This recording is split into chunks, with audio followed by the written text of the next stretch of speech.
were. I know people thought we were a product of our schedule, and I thought we showed that we can, when we play a team that people thought weren't great, that we could play with anybody. And this team, we were just going to come out and play our football. Positivity, you know, adrenaline definitely came in the game, but motivation is the most, you know. Being doubted through the summer, through week 1, week 2, week 3, and then we get the news that they just beat New Canaan, #1 team, and it's just like, okay, now we got to do this, you know, and we did. And then the defense came through. Come on, shutout against a great offense, man. They played their butts off. Our defense played our butts off too, and it just feels great. We come together as a team and we just communicate, you know. We love you, Thunder. We love you, Thunder. Muscle hamster. No. We put in so much work together, and yeah, that's it. Hello, everybody, and welcome once again to the Meat Grinder, your weekly dose of high school football in Connecticut. And I'm your host, Sean Patrick Bowley. With me, as always, is Pete Paguaga. Peter, what's up? Nothing. I can see you now in our new format. We are looking at each other as we go. This is kind of exciting. Yeah, a little creepy, very too. Fancy, very fancy. You actually look like a real sports show now. Yeah, just want to warn the viewers, if you see me going for a water break, I'm used to not being on camera for certain parts, so I'm just going to try and sneak as many water breaks as I can. Yeah, and I'm used to researching while Pete is talking, trying to find out whether I get that last tidbit in there for you. It's gonna be a little different, but as teams are upping their game towards the middle of the year, we're gonna have to up ours as well then.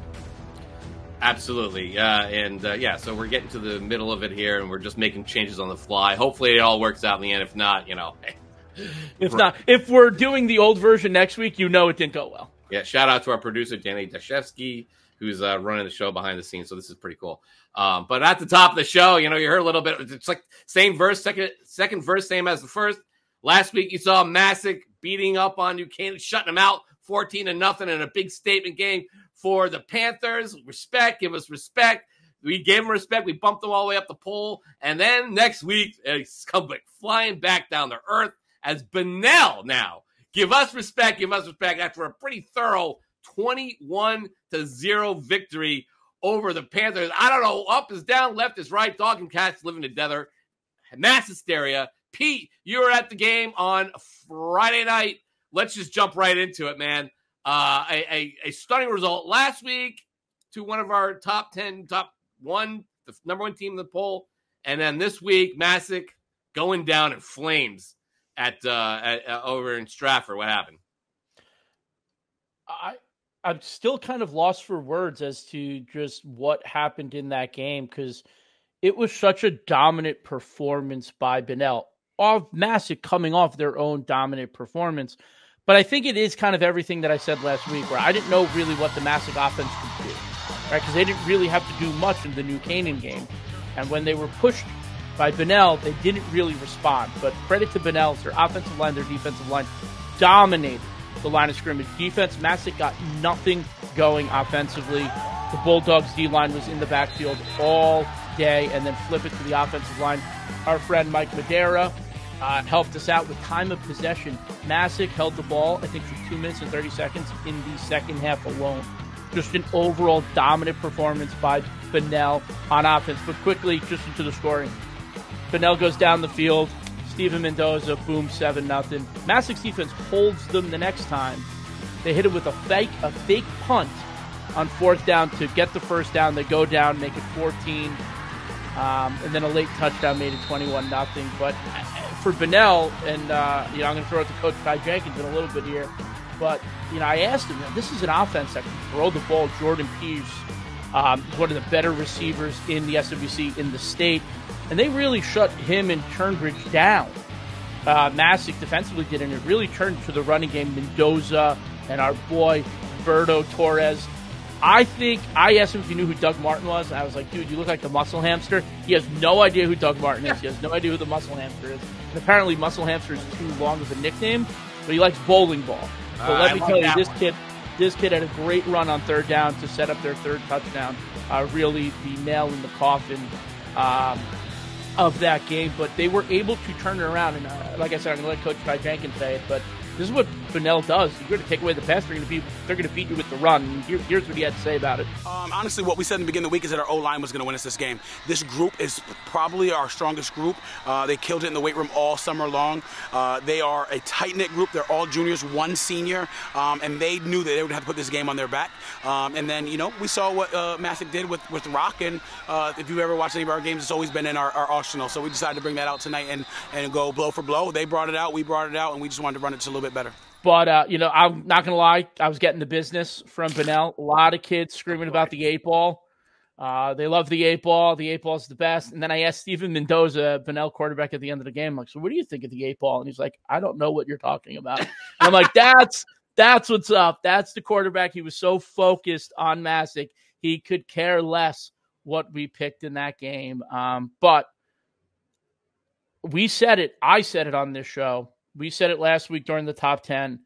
We talked about Bunnell a little bit, and I said that is a team that is not getting enough respect. Now, everyone didn't hear that part when they were, screaming at me for not picking or not having any faith in Bunnell. But Bunnell's going to get a lot of respect. They deserve it. They played so well. Masuk's still a very good team. I think the SWC might be a conference that we kind of underestimate a little bit. Which is strange. They've won enough state championships over the years. But we still do it. And I'm willing to throw myself in there as well. We don't really pay attention as much when it's mostly FCX this, FCX that, New Canaan this, Darien that. And then you get back-to-back weeks, you get the SWC kind of, showing its muscle a bit. Granted, Bunnell hasn't beaten an FCX team yet, right? They did beat Xavier. Which was a great comeback win for them on that. And then they had a couple of big ones. They had a big Middletown win. But to beat the team that beat New Canaan, that's good enough for me, man. That's an impressive performance. And look, I have them pretty high in my poll, but I was surprised, Pete. We're going to go right to the top 10 now. But I was surprised, Pete, that Bunnell probably didn't get as much love, just like Masuk, but even less love than Masuk got last week for beating New Canaan. I don't know. Let's just kind of run it down here. Well, first of all, the first thing you see is number 10 is Masuk, which stays in there despite the loss. Our guys, West Haven, they got bumped, despite beating Hamden 40-14. And just because they got bumped unrighteously, I think, I'm going to show a couple of highlights here. Listen, West Haven beat up on Hamden Saturday morning. 3 interceptions, and the Westies giving Hamden the business after going down 7-0 early, rallying back. Still kind of a sluggish game despite the great highlights here for the Westies, but they are back on the men with 3 straight wins. As you can see, our guy Kafir showing off right there. So keep an eye on the Westies, but no love for them. They drop out of the poll.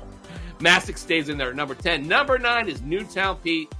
Beat New Milford for the boot with a 19th consecutive win over the Green Wave. Jaden Taylor's kickoff return TD gave the Nighthawks a spark they needed to win that game. Aiden Paulus ran for a pair of scores.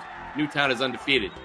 Number 8 is Bunnell. This is where it gets like, oh man, really? Bunnell didn't get any love. Like, I expected to at least be up there at like 5 or 6, right? No, they're going to stay in there at number 8 after beating Masuk 21-0. Number 7, Pete, St. Joseph, rallying back to beat Stanford on Saturday. TJ Wright, what can you say about this kid? Every single time they need a big play, he makes it. He did it against North Haven.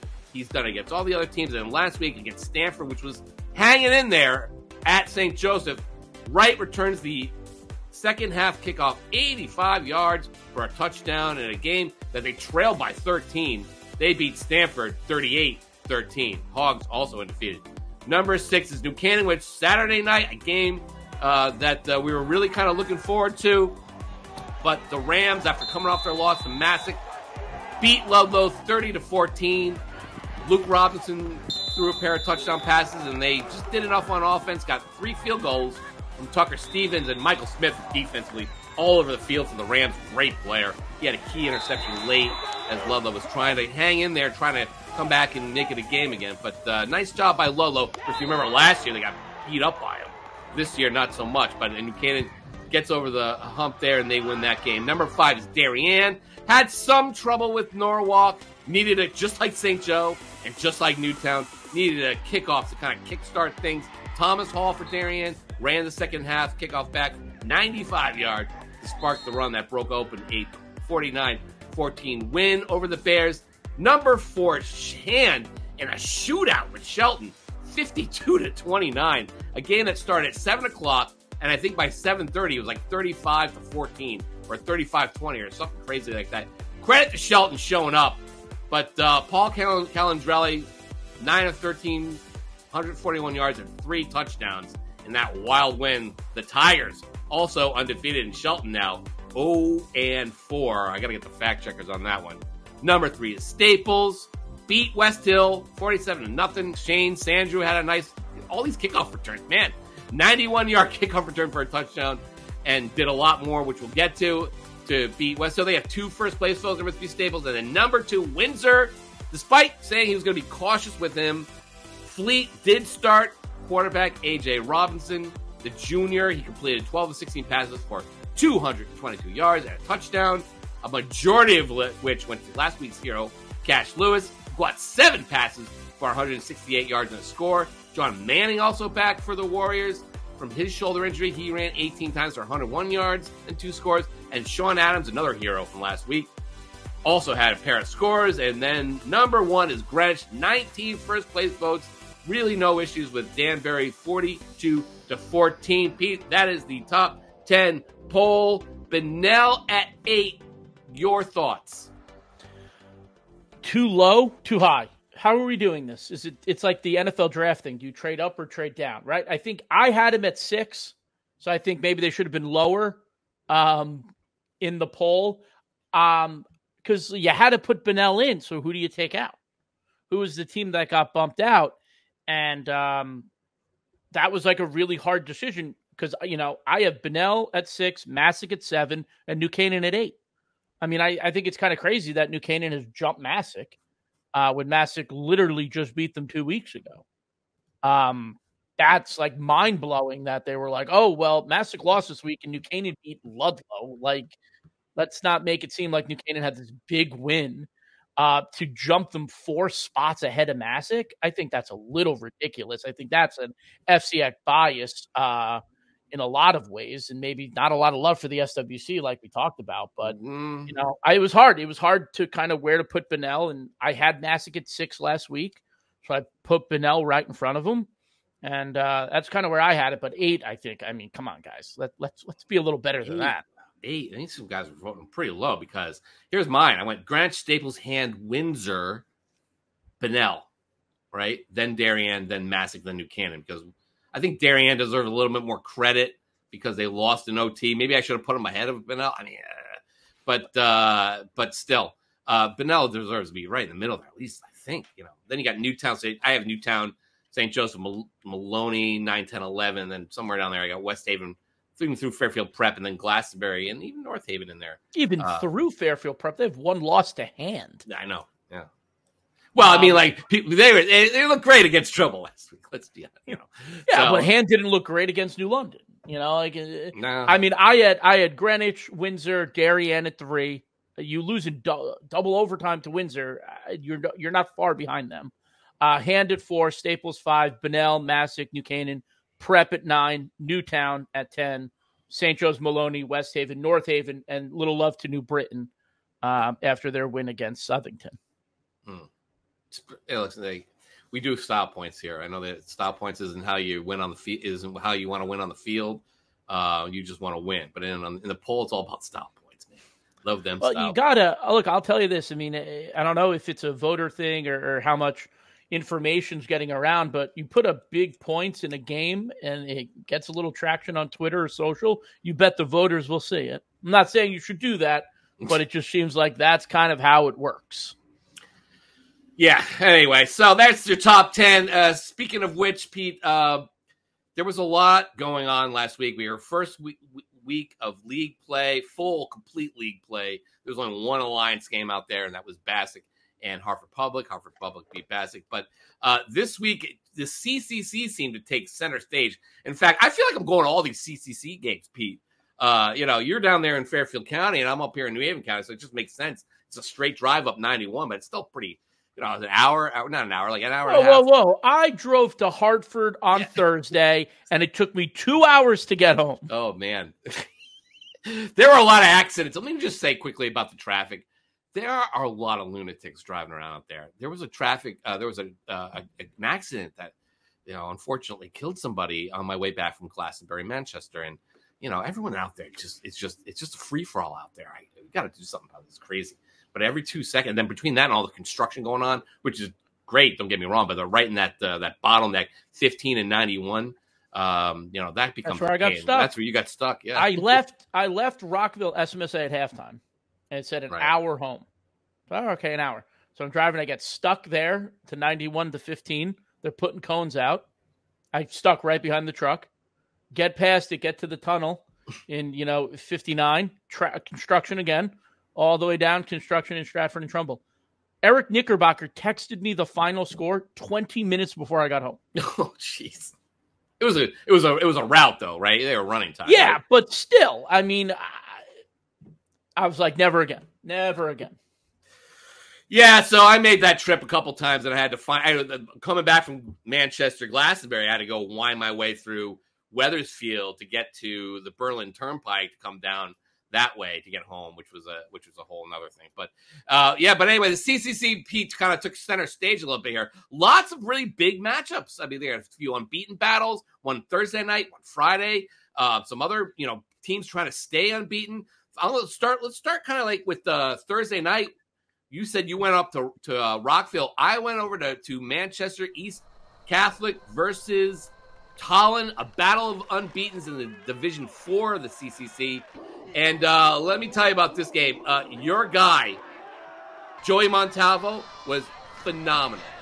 Despite fumbling the opening kickoff and surrendering an early touchdown, the East Catholics' Christian Morales, Tolland got the best of the East in the first half with 3 straight touchdowns. Amity threw one to Braden O'Connor, and Destin Wood ran for a pair of scores, the last with seconds to go in the first half. But on the ensuing kickoff with 6 seconds left, ya boy, Joey Montalvo showed up. He grabbed the bouncy squib kick and goes all the way back at the buzzer to pull East within 20 to 14 at halftime. Tolland says, okay, we see your special teams, and the Eagles recover a squib kickoff to start the second half. But your boy again takes it right back when he picks off Amity to set up East nicely for who else but your boy again, Pete Montalvo, throwing the 27-yard option strike to Andrew DeLaura, and with that, it's a 21-20 East Catholic lead. So Montalvo's got a kickoff return touchdown, an interception, a passing touchdown. So what's left? Oh, how about a 41-yard touchdown option pitch from Christian Morales right through the middle into the end zone. It is all Montalvo all the time, 27-20. But they're going to need a lot more than Montalvo to win this one. In the fourth quarter, Morales fumbles an option pitch. It's recovered by Tolland's Anthony Wells. A nice throw from Amity late in the game sets up the Eagles at the goal line. But the East Catholic defense denied them on 4 straight plays with 4 minutes left. Game over, right? No. Christian Morales throws out of the end zone, gets picked off by Tolland's Evan Johnson with 2:38 left, giving the Tolland Eagles, I keep saying Eagles because there are 2 of them, they're both Eagles, but giving Tolland one last crack at tying the game, but they just couldn't do it. On 4th down and 2 ticks left, sophomore Nick Galati with the game-winning pickoff goes all the way down the field, and East Catholic is unbeaten, 4-0. For the first time under Coach Tommy Seaver, and here's Galati. I just had to see the ball and go get it. They were running the out all game, so that's it. And I just saw it and wanted to get it. How were nerves there? Because that was the 7th goal play they had against you. I mean, they did it all game, whether it was 4th and short or on the goal line. So you kind of expected it. The coaches were saying, watch the out.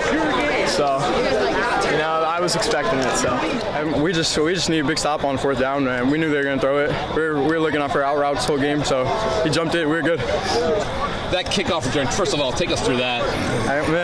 We just needed something big before halftime, and I came up. We prepared for it all week, and we came out big. Did you feel the momentum kind of shifting? Of course, yeah, definitely came on our side. Getting the ball back, we were good. And now Joey. Yes. He continues to amaze me. I mean, every night I mean, I think he was averaging 175 receiving yards before this game, and then today it was some rushing, some returning. He threw a touchdown. He can do it all, and you know when he's playing the game. You can't really miss him, and great kid, works hard, and deserves to have the shine that hopefully he's going to get even more of. So couldn't be more proud of the kids, the way they fought. The last couple weeks have been some good teams that we've played, Bristol, Eastern, Joe Barlow, and now Tolland, all some pretty good football teams that we really had to fight to get these wins, and that shows the character that the team has. You also hear from Coach Seaver, who's a friend of the program. He listens all the time. Thanks, Coach. And Joey Montalvo, whose mom said, thanks for me correcting you and getting his name right. But I was trying to be quick. I'm sorry. We have lots of love for him. He's not the biggest kid on the field, man, but Pete, my goodness, what a way to show up for the Game Time CT cameras, huh? Dude, he's a kid. We've seen his name over the years, and he definitely stands out in the numbers. But watching your highlights from Thursday night were just insane.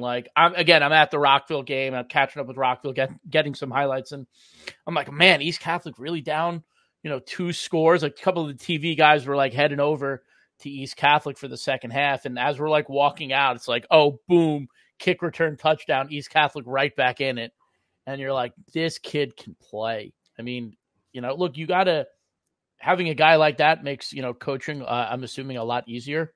But good for East Catholic. They are in the mix. Yeah, right in there. Tolland not bad at all, too. They just kind of got run over by him in the second half. Good job. Then they hung around for a bit, but they'll be just fine, I think. The other thing about that game is while I'm on the sidelines, everybody's coming up to me from the CCC. So popular. I guess everybody's coming up. You got Berlin. Hey, you Game Time CT. We sat there talking to all the Berlin guys, and I'll throw up a little photo of them right here. They were kind of hanging out with me as the game was going on. It was kind of hard to pay attention because they just want to talk about who's good and who's not, and what their chances are and what I think. And so that was nice. And then after the game, as I'm running over to try and talk to East Catholic, I got Wethersfield running down. You got to come to our game tomorrow night. We got a big unbeaten battle versus Bristol Central. You got to come to our game. And I'm like, I'm thinking about it. But at the end of the day, I decided, I'm going to continue this Manchester Glastonbury narrative that I started last week. I saw them both heading into this game. They both had big wins. Granted, Glastonbury 2-1 going in, but they look really good against Norwalk. So here we go at Glastonbury's field. Glastonbury students all decked out and showed up in fourth in pink to start Breast Cancer Awareness Month. The gorgeous October sky also getting into the act. Manchester was hoping to break a 21-2 Glastonbury wins against them over the years. And for a good portion of the game, the Red Hawks, who went to the state playoffs last year, looked like a better team. Not a ton of running, rather a lot of efficient passing from Emmanuel Sample, a great quarterback. He was 28 of 35 for 315 yards and a pair of touchdowns. Chad Agosto ran for a pair of scores. Glastonbury was up 19-7 late in the first half, and though Luke Shannon, my guy, from Glastonbury caught a 44-yard touchdown pass to get the Guardians within 19-14 at halftime. Manchester's defense, led by another one of my guys, Joshua Kwartang, who was just a beast at D-end all game long. The defense held Glastonbury off the scoreboard, and Manchester took a 9-point lead, 25-14, midway through the third quarter on a touchdown pass from Sample to Darrell Young. But Glastonbury didn't panic. Eric Hennessy decided to turn to the ground game. He challenged the offensive line and started feeding the ball to sophomore Dante Casdia, who we've heard about a lot already on this show. He ran 17 times for 115 yards in the second half and 3 touchdowns to end the game and put Manchester away and end their unbeaten season. Casdia finished with 22 carries on 139 yards, so he only ran for 24 in the first half. And the Guardians, along with Manchester, looking like a player in Class AA, a pretty good game there. And here is Eric Hennessy. We just came out the second half and said, guys, we need to get back to our DNA. What we do is we run the ball. We hand the ball off to Dante. We have the big 5 guys up front leading the way, and that's really what we went back to. And I challenged the offensive line, and they answered. They answered the second half. And, we got, they came out and they scored right away. I'm like, hey, don't panic yet. we score next and we continue to score, we're going to be all right. And I think as soon as Dante started getting off, hitting some runs, the momentum shift, and even the defense started playing a little bit harder and stuff. So that's our DNA. We run the ball. There's no secret to it. The nice thing is we do have some threats at receiver. People have to play honest. So, Pete, with Manchester going down, let's turn to who's left remaining in the unbeaten ranks in our last man standing segment here in Class OO. We just talked about the two Manchester going down, but Greenwich 4-0, Staples 4-0, and then you also have New Britain, Pete, 4-0. They held on for a wild 28-25 road win at Southington, their first against the Blue Knights in 16 years. Southington was ahead on a touchdown run from freshman quarterback Nate Pelletier, but Eli Rodriguez, another guy we've talked about a lot here, hauled in a 19-yard touchdown pass from Donovan Campbell with 6:29 left, and just for good measure, picked off a Southington pass to end the game and keep the Canes undefeated. To talk about guys, Pete, who wanted to get the Game Time CT cameras focused on that. New Britons all over our DMs, all last week, all the week before, and now even especially this week. I'm sure we're going to see them for sure. Good for Isaiah Bodie's guys, but pretty good job right there for the New Britain Hurricanes, who haven't really been great since Sean Robinson ran that team in 2018, and then even going before that, you got to go all the way back to Jack Cochran's team, their state champion teams in the early 2000s. What do you think? Yeah, no, it's great to see New Britain back in the mix. I'll tell you, that 2018 team was very fun to cover. That's when I was the CCC correspondent of Game Time, because I saw them against Southington. I saw them against East Hartford. I saw them a bunch that season. It's good. When New Britain's in the mix, it makes it a lot of fun. And New Britain still has a lot of good teams left on the schedule. I think they're meeting Maloney in 2 weeks. Yeah. Or 2 weeks or 3 weeks. 2 games, 3 weeks, because they have a bye coming up. But that one I know is for sure circled on my schedule. Yeah, that's a big one. Speaking of Maloney, before I continue, they're back on the men here, 2-2 after a pretty big victory over East Hartford. Your guy, man, had a great night. Jesus Martell. Who else? Jesus saves 6 touchdown catches, tying a state record in a 49-30 victory. He had 11 receptions overall, and his TD catches were 65, 26, 10, 35, 49, and 29 yards. Man, they needed every single one of those to beat East Hartford, but that's a great job by Maloney, who kind of got knocked back a bit by both Canaan and then Staples. But if I recall, I read on our story by Scott Erickson, he felt like Luke Robinson and Esposito going wild over him. He had to kind of match them, at least on the score as far as the record is concerned. So he beat him by 1. Yeah, there you go. Good job, Jesus. Too bad he didn't win the last game. Here's the thing. But, hey. I'm going to say this about Maloney, and I know because we're going to move on quickly, but they lost to New Canaan and Staples. Okay, this is not your regular 2-loss team. This is a team that is still very good, and they just played 2 of the better programs in the state early in the year. Don't be surprised if you see Maloney come knocking in the end of November, early December, when we're talking playoffs and we're talking teams that can make runs. Because Jesus Martell is one of the best players in the state. And we pumped him up because we believe it's true. And it's nice that he's, backing it up a little bit. Yeah, absolutely. Hey, listen, I vote them 11 in my poll. They're 2-2. So, there's a little respect there, Right, guys? Let's move over to Class L. There are only 3 teams remaining in Class L. They're unbeaten. Let's start. Well, Newtown, obviously, 4-0. But how about Amity, Pete? 4-0. It's been, listen, I'm a graduate. I don't even know the last time they were 4-0. I want to say 1998, 7. One of those. I have not looked it up. That's my bad. I had a busy weekend. But it's, listen, I know the schedule is not the greatest, and they got a big game coming up. They got because they've been so down for so long in this new prorated SEC schedule that they put together. They use your historical values, how you did over a couple of years, and then they match you up accordingly. You get a tough game. They had Shelton week 1. Listen, that's not a bad way to start, but I think we can kind of safely say that Shelton probably not the big feather in the cap that you thought. Still big for Amity because they don't ever beat Shelton. Love it for Amity. Love it for Coach French. But let's they're 4-0. It's nice, and you got to go out and you got to win these games now because everyone's looking at the schedule saying 9-1, 8-2, and George is going to listen to this and be like, "We're on to next week. We are on to our next opponent." But deep down, we're all looking at it saying, "Clear your schedules after Thanksgiving." That's what I said in the guide. I said, "Listen, clear your schedules in December." I got a text message. We are not clearing any schedules. We are focused on Wilbur Cross. So I heard it from him. Pete, let me just take a quick look at Amity's schedule here because it is worth looking at. They start off with Shelton, which is 0-4, right? They played Harding, which is also 0-4. Then they played Lyman Hall, not a bad team at all, though they hung in there with Hill House this week, but they beat Lyman Hall 28-14, and then this week struggled, even though Wilbur Cross did win his first game against Bassick, I believe it was, or was it Central? I don't remember now. It was Central.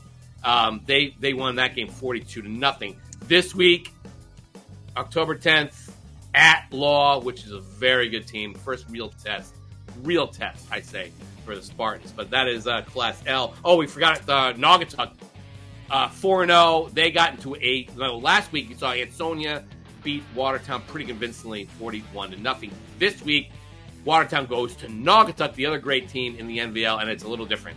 A little bit of a shootout. They got into a slugfest.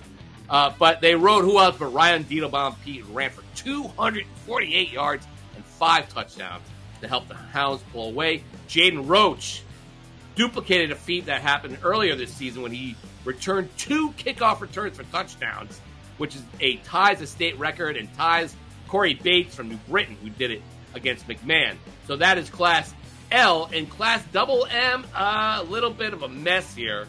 Lots of unbeaten teams, lots of contenders here.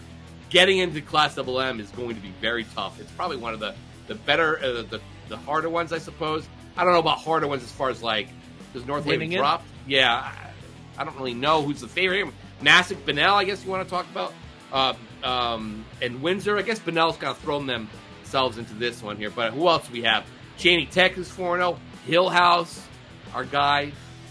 What's his last name?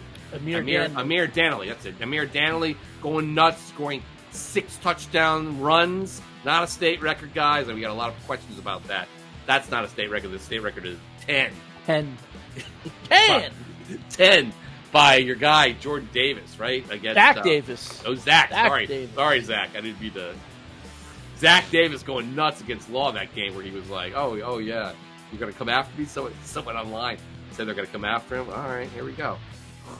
6 to 10 touchdowns. So anyway, great job by Danley. We've shouted him out twice already on this podcast. But they got Hand. They got Daniel Hand coming up this week. That's going to be a challenge. They were in a dogfight with Lyman Hall this week, but they need every single one of those touchdowns by Danley. Moving down to Newington, 4-0. Team Aquavita, the former cross coach, has the Nor'easters 4-0 for the first time in a few years at least. Northwest United 4-0. Your guys, they're doing very well. Torrington beating up on Derby in that option offense. All right, option offense, single wing offense, double wing. You got the point that I was trying to make. Don't come after me. I'm the number one supporter of Torrington football in Connecticut media. Yeah. Okay. They want me on the wall. You need him on that wall. Pete, they blasted Pete out on social media for getting it wrong on the podcast on picks last week. But hey, listen, Torrington, nice job, 4-0. Windsor 4-0. But the big one, I think, overall, Cheney Tech. I don't know if I mentioned them. Team Benito going to 4-0. The 2 big ones on there, Pete, are Bethel, which continue to impress with rookie head coach Nick Tarantino in a wild comeback victory over Poprog, 30-28, on a night where Poprog honored the late great championship coach Chuck Drury.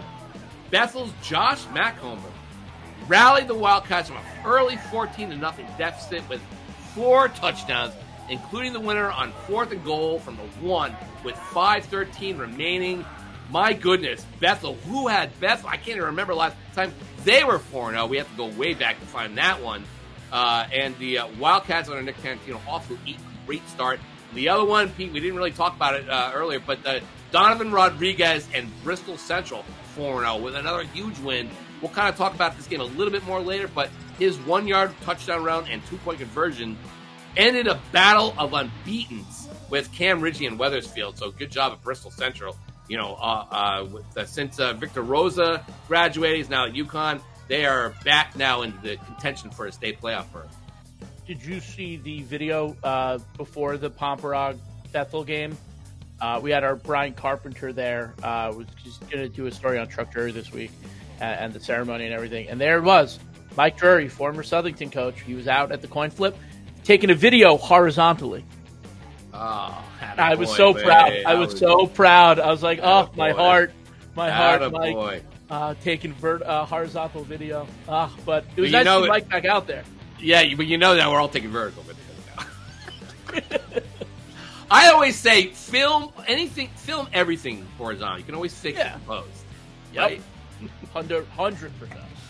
There was a crazy play in that. Was that I didn't see it. It was late fumble. It was originally ruled a fumble. Wethersfield picked it up and took it to the house. They ruled it an incomplete pass. Then they went to overtime. So Wethersfield, if it was ruled a fumble and the touchdown counted, the game would have never gone to overtime, and Wethersfield would have won. All right. Well, listen, in this era of 6 playoff divisions, no big. You just don't want that to happen in the semifinals. Yeah, no big. You lose your 1 game, it's like you lose 2 games, 3 games. Depends on what division you're on, but 4 games. All right, you don't want to lose 4, and then 5 games unless you hope you're in double L. Yeah, you're. Oh my goodness. Okay, moving on. Moving on to Class M. Brookfield 4-0, Han 4-0.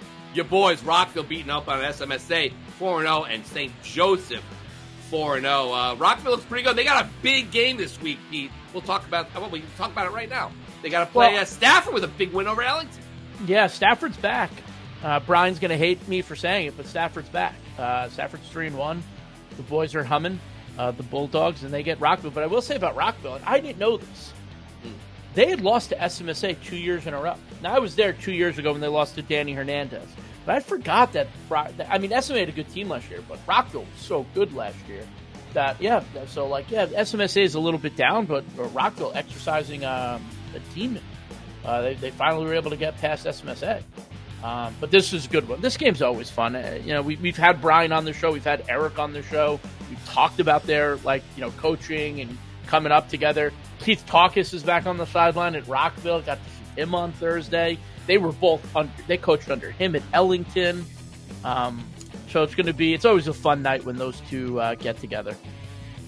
I'm going to quickly look at the football divisions in Class M because I think you and I both agree that it's beyond undefeated teams in this division. There's some tough ones here. North Haven 3-1 with a big overtime victory, 16-10 over Cheshire. This is a team that North Haven that I was told will be good later in the season. They need to just get their legs underneath them after graduating so much. They got some young kids. They got freshmen. They got sophomore. Yeah. Who else said that? I said that. I was talking to other coaches who said that before the season. So that was a huge win by North Haven, and we'll get to them in the shout-outs. But also looking down the road there, actually, now that I look at it, it just looked like a really top-heavy division. I thought there would be a lot more teams in here, but the North Haven... That's what happens when you have 6 divisions. Law, and then after North Haven, not for nothing, it kind of falls off. Woodstock Academy is 2-2. They haven't played a tough... Their only wins are Basket Plainfield. Ram, they're 2-2. With Middletown and E.O. Smith, both 1-3. Watertown 2-2, which played 2 tough teams and didn't show up for one. Well, maybe showed up in the first quarter, and then the other one just lost in a shootout, just kind of got gassed against a larger school. And then after that, Hartford Public, Berlin down there. I think Berlin's going to be okay after they play. But this is kind of it's going to be a wide open division here in Class M. Now that I look at it, but anyway, all right, let's move on to Class SS. It is the all ECC division. Pete Killingly 4-0. They got a big one this week. against SEC Guilford in an alliance game down here. And if you want to go see Killingly, Fairfield County and New Haven guys, go check them out. This is the time to do it. At Guilford, we'll have Brian White on the coach's corner this week. And then you have Wyndham 4-0. They won a slug. I thought they were going to run over Stonington. Was not the case. They were in a slugfest there. A defensive one, I say. They won 13-6 over Stonington. And then Ledyard and Waterford, both undefeated teams, both with, I would say Waterford has a better schedule. Ledyard, not so much. Now they meet, finally, with Ledyard kind of joining the season. Welcome. They play each other in an unbeaten battle this week, too. So that'll be interesting. And then Class S, the last remaining unbeaten team. Ansonia 4-0 after beating Waterbury Career County convincingly in that game. East Catholic, we talked about, they're 4-0. The last one there is Capital Prep at 3-0, because they only played 3 games so far. 3-0 Capital Prep. I went up to check them out on Saturday. After last week, they beat Cromwell 21-17. And in week 1, they beat an HK team, which just blew the doors off North Branford, another contender in the Pequot League. So they beat 2 of the Pequot's best teams going into this game against Valley Regional Old Line, another team that, looks pretty good in the Pequot race. But Valley struck first on an 83-yard touchdown from Gio Winters, their big receiver and defensive back Tommy Troy, who was a real problem for the Trailblazers all day. But Jones is a problem unto himself. In this game, PD ran 19 times for 243 yards and 3 touchdowns, including this view. 6.2 seconds left in the half. Cap Prep up 22-19 at the Valley 43. You're going to throw a Hail Mary here? Nah, how about a run with Jones right up the gut? He goes in against the prevent defense, which prevents defense, and scores to make it 29-19 at the half.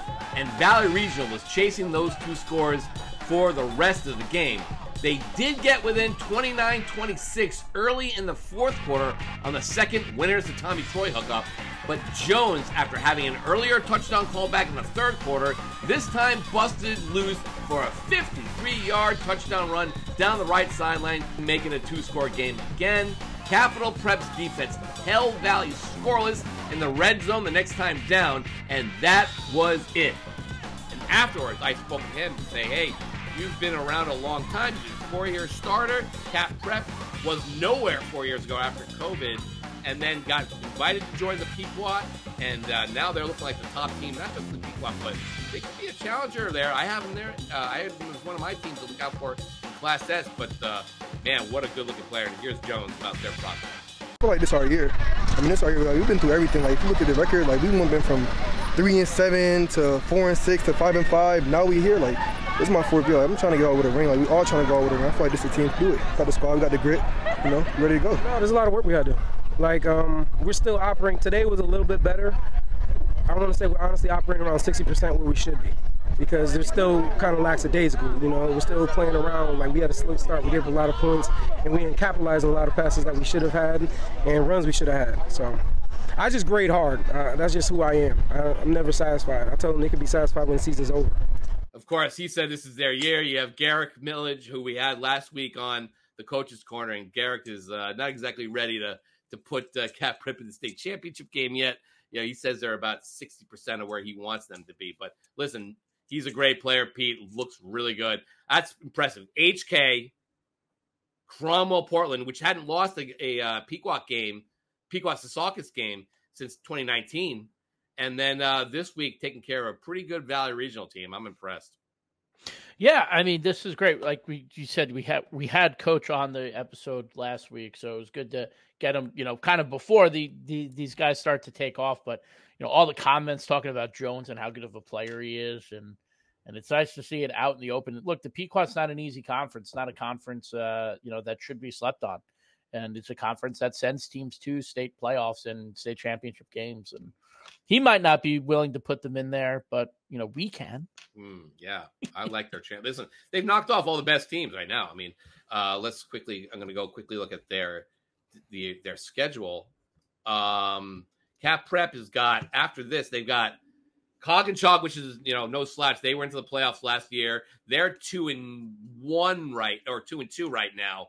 But they also beat Valley. then you have North Branford, which is 2-2. But right now, I like Cap Rep in that game. Good start for them. Then they go Morgan, Granby Canton. It's a tough way. They don't have any slouches here. Look at this. Then Granby Canton, then Ellington before finally wrapping up with Craig. I wouldn't exactly put them in just yet, but with HK, Cromwell, and I like their chances even with that tough schedule. Yeah, for sure. I mean, I think that they're a team that we are going to be talking about early December. And speaking about big games down the road, Pete, let's look ahead to a week 5. We're getting there. We're getting to mid-October, getting mid-season. Lots. It's a weird week. I thought last week was the weird week, but this week is Yom Kippur. This is where you move all the Friday games to Thursday night, and maybe you would think even Saturday, but no, there are not a ton of Saturday, only 3, with one getting rescheduled there. But the majority of the games are on Thursday night, Pete. Let's take a look at some of the best games on the schedule. Starting with that one, Pete, at the Surf Club, Hill House versus Hand, Thursday, 6:30 p.m. Hill House has not been off to a really good start since their state championship year in 2016. They got to go play at Hand at the Surf Club. That's got a really tough one. We talked about that game. We talked about Stafford Rockville, Thursday, 6:30. Killingly at Guilford, Thursday, 7 o'clock.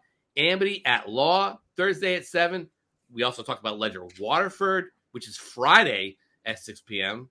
And then a few others out there that are mildly interesting. Waterbury Career Academy at Holy Cross on Friday. They don't really celebrate much of the Jewish holidays in the Valley, but the Capital Prep Coggeshog also Friday, 6:30.